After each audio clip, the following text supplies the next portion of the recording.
Hello दोस्तों, कैसे हैं सब। मैं हिमांशु स्वागत करता हूं आप सबका आपके अपने चैनल कॉमिक वर्ल्ड पर। तो चलिए दोस्तों, शुरू करते हैं राज कॉमिक्स में भोकाल सीरीज की कॉमिक रेत का भोकाल का दूसरा और अंतिम भाग। सावधानी से भोकाल। सावधानी से आगे बढ़ते भोकाल और टिल्लू की सतर्क आंखें किसी को भी देख लेने को तैयार थी, लेकिन क्या जानते थे कि वे जो कि जो संकट वहां मौजूद था उसे कोई आग देख ही नहीं सकती थी। आह! उफ! अदृश्य किरणों का जाल। बेहद तेज झटका खाकर उछले दोनों के शरीर दूर जा गिरे। उफ! आह! अपने पैरों पर खड़ा होने में भोकाल ही सफल हो पाया। ओह! चट्टान से टकराने के कारण अगर टिल्लू अपनी चेतना न खो बैठता तो शायद तंत्र शक्ति के बल पर वह अंदर जाने का कोई रास्ता निकाल सकता था। दृढ़ निश्चय के साथ भोकाल ने आगे कदम बढ़ा दिए। मैं टिल्लू के होश में आने की प्रतीक्षा नहीं कर सकता, क्योंकि एक एक क्षण भारी पड़ रहा होगा विकासनगर के उन सैनिकों पर जो रण क्षेत्र में गुलाड़ा की तंत्र शक्तियों से जूझ रहे होंगे। इस बार अदृश्य किरणों के जाल के कारण भोकाल के शरीर को तेज झटका तो लगा, लेकिन उसने अपने शरीर को उछलने नहीं दिया। अपनी संपूर्ण शक्ति के बल पर मानो रेत में अपने पांव गड़ाकर खड़ा हो गया भोकाल। अपने संपूर्ण हौसले को इकट्ठा कर किरणों के उस अदृश्य जाल को भेदकर अंदर जाने में प्रयासरत था वह। अपनी समस्त शक्ति के बल पर उस भयंकर पीड़ा को सहता हुआ किसी भी दिशा में सफल होने का दृढ़ निश्चय कर चुका था भोकाल, इसलिए सफल भी हुआ है वह। आह! उफ! अंततः मैं अंदर आ ही गया। अपनी उखड़ी सांसों को संयत करता भोकाल अगर अपनी सारी चपलता का प्रयोग करते हुए अपने स्थान से ना उछल जाता तो सक सक सक सक ओह! उसकी सांसों ने सदा के लिए उसका साथ छोड़ दिया होता, क्योंकि साक्षात मौत उसके सामने आ खड़ी हुई थी। ओह! अभी कुछ क्षण पहले जिन नागफनियों को मैंने पौधे के रूप में देखा था, वे विकराल रूप धारण करके न केवल मनुष्य की भांति चलने लगी हैं, अपितु अपने लंबे लंबे उन कांटों से मुझ पर प्रहार भी कर रहे हैं, जो लंबाई और धार के मामले में तलवार से कम नहीं है। सर सर खच! आह! उफ! अभी तो एक ही कांटे ने मेरा शरीर में जगह पाई है। अगर मैंने इन नागफनियों से बचने के लिए कुछ नहीं किया तो यह शीघ्र ही मुझे भी नागफनी बना देंगी। इन दोनों के शरीर पर मौजूद लंबे लंबे कांटे ही इनसे बचने का उपाय हो सकते हैं, परंतु इसके लिए उनके शरीर को छूना आवश्यक है, और ऐसा करना मृत्यु को निमंत्रण देने के समान है। जब मृत्यु दोनों तरफ हो तो एक रास्ते को तो चुनना ही होता है।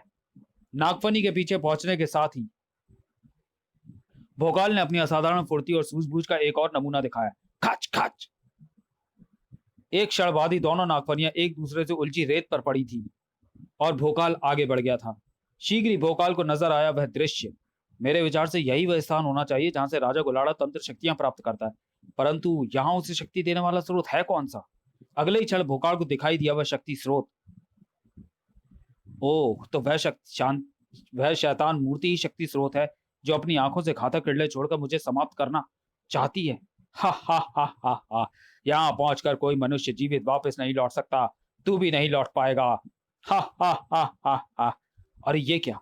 रेत में मेरे दोनों पांव धंस गए और अब रेत एकाएक ऐसी कठोर हो गई कि मैं पूरी शक्ति लगाकर भी अपने पांव को ऊपर नहीं खींच पा रहा हूँ,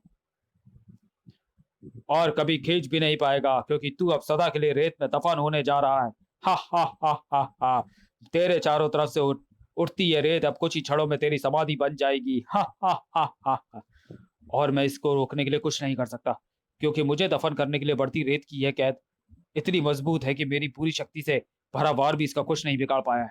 ठाक!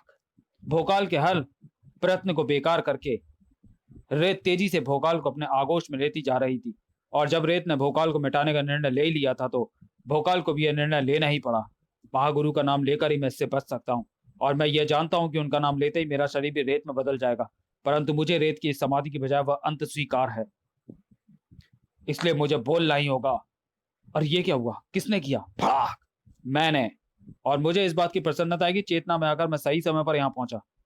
इसी बात का तुम्हें दुख भी होगा कि ना तुम यहाँ आते और ना मेरी शक्ति से भुनके की तरह भुन जाते। बचो टिल्लू मित्र, ये किरणें अत्यधिक घातक हैं। मेरी चिंता ना करो भोकाल, अपनी शक्ति से मैं इन तंत्र किरणों को नष्ट करना खूब जानता हूँ। कड़ाक! सही कहा तुम्हारे मित्र ने। तू उसकी नहीं, अपनी चिंता कर कीड़े। ठाक! जल्लाद था वह, जिसकी आंखें और चेहरों पर नजर आते वहशीपन को देखकर भोकाल ने उसकी खूंखारता का अनुमान लगा लिया था, लेकिन जल्दी भोकाल को पता चल गया कि उसका अनुमान गलत था। वह जितना दिख रहा था उससे कहीं अधिक खूंखार और वहशी था। उफ!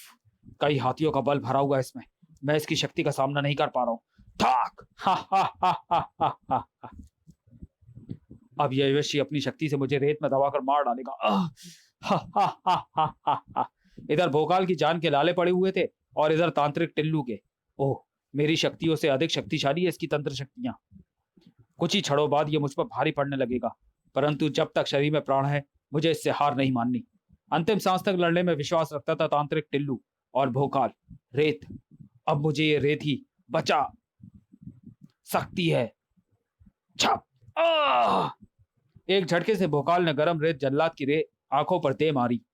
फलस्वरूप आंखों को अपने हाथों से दबाकर चीख उठा जल्लाद। आह!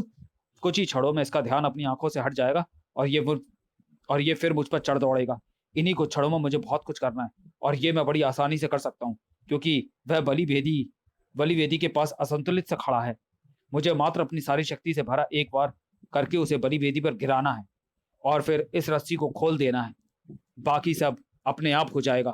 खचाक! आह! सैकड़ों निर्दोषों की बलि चढ़ाने वाला आज स्वयं बलि चढ़ गया था। इसी के साथ मानो वहां प्रलय मच गई। भाम! पहले शैतान सम्राट की प्रतिमा और फिर तबाह होता चला गया उसका साम्राज्य। भाम भाम भाम भाम! यहाँ जैसा ही कुछ रण क्षेत्र में भी घट रहा था। जिन शत्रु सैनिकों के शरीर अंग पहले जुड़ गए थे वे एकाएक अपने आप टूटकर गिरने लगे हैं। साथ ही खुल गए वे सभी घाव जो पहले रहस्यमय ढंग से भर गए थे। मरा! उफ! शैतान सम्राट का तंत्र जाल नष्ट हो गया, परंतु ऐसा तो तभी हो सकता है जब सब शैतान सम्राट नष्ट हो जाए। ओह, यह सब कैसे हो गया? बचाओ! यह प्रश्न राजा गुलाड़ा को ही नहीं, भोकाल और तांत्रिक टिल्लू को भी परेशान किए हुए था। यह सब कैसे हो गया? मैं बताती हूँ। शैतान सम्राट मात्र युवा स्त्रियों की ही बलि स्वीकार करता था। आज आपके हाथों एक पुरुष बलि चढ़ गया। इसी बात ने शैतान सम्राट को रुष्ट कर दिया और उसने तंत्र जाल के साथ साथ सब कुछ नष्ट कर डाला। यहाँ के विनाश का रणभूमि में क्या प्रभाव पड़ा, हमें यह देखने के लिए तुरंत ही रणभूमि की तरफ रवाना हो जाना चाहिए।